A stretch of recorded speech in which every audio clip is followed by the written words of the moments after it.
ప్రకాశం జిల్లా దర్శి కాన్స్టిట్యున్సీ.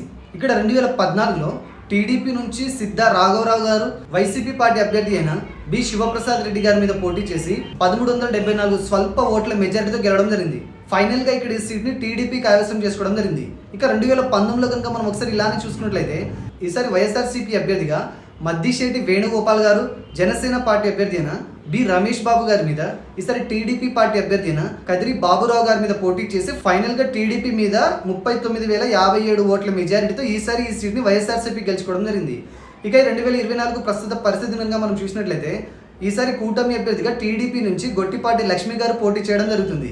ఇక వైఎస్ఆర్సీపీ నుంచి ఈసారి బి శివప్రసాద్ రెడ్డి గారు ఇక్కడ పోటీ చేయడం జరుగుతుంది. ఈసారి వీరిద్దరి మధ్య జరిగే హోరాహోరీ పోరులో ఏ అభ్యర్థి గెలుస్తారో తెలుసుకోవాలంటే మనం ఒకసారి 2019లో టీడీపీ, జనసేన, వైసీపీకి పోలైన ఓట్ల సంఖ్యను మనం క్షుణ్ణంగా గమనిస్తే మనకు ఒక అంచనా వస్తుంది. 2019లో ఇక్కడ విడివిడిగా టీడీపీకి, జనసేనకి పోలైన ఓట్ల శాతం ఒకసారి కనుక మనం కలిపి చూసుకున్నట్లయితే సుమారుగా 76,000 పైచిలుకు ఓట్లను రెండు పార్టీలు కలిసి గెలుచుకోగలిగాయి. ఇక్కడ వైసీపీకి 111,000 పైచిలుకు ఓట్లు రావడం జరిగింది. అంటే 2019లో టీడీపీ, జనసేన కలిసి పోటీ చేసి ఉండినా కూడా ఇక్కడ వైఎస్ఆర్సీపీ అభ్యర్థినే 35,000 ఓట్ల మెజారిటీతో ఖచ్చితంగా గెలిచి ఉండేవారని తెలుస్తుంది.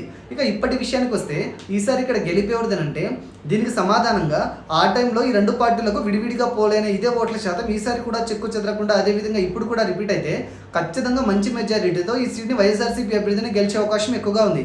కానీ ఇక్కడ పోటీ చేసే కూటమి అభ్యర్థికి ప్రస్తుతం ఇక్కడ ప్రజల్లో మంచి అభిప్రాయం ఉండడం కారణంగా, వైసీపీ మీద యువతల కొంత అసంతృప్తి ఉండడం కారణంగా, వైసీపీ మేనిఫెస్టో అనేది యువతని కొంత నిరాశపరచడం కారణంగా ఈసారి ఇక్కడ ఫలితం అనేది పోటాపోటీ వాతావరణం కల్పించనుంది.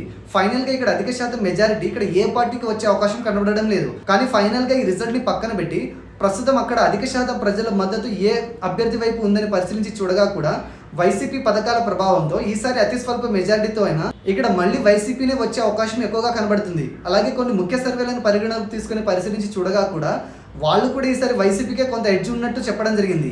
కానీ గెలుపు అన్నది కొత్తగా ఈసారి పోలవ్వబోయే యువత ఓట్ల మీద కూడా ఆధారపడి ఉంటుంది. మారిన సమీకరణాలను బట్టి యువత ఇటువైపు మొగ్గు చూపితే ఆ పార్టీని ఈ నియోజకవర్గాన్ని కూడా కైవసం చేసుకునే అవకాశం ఉంది.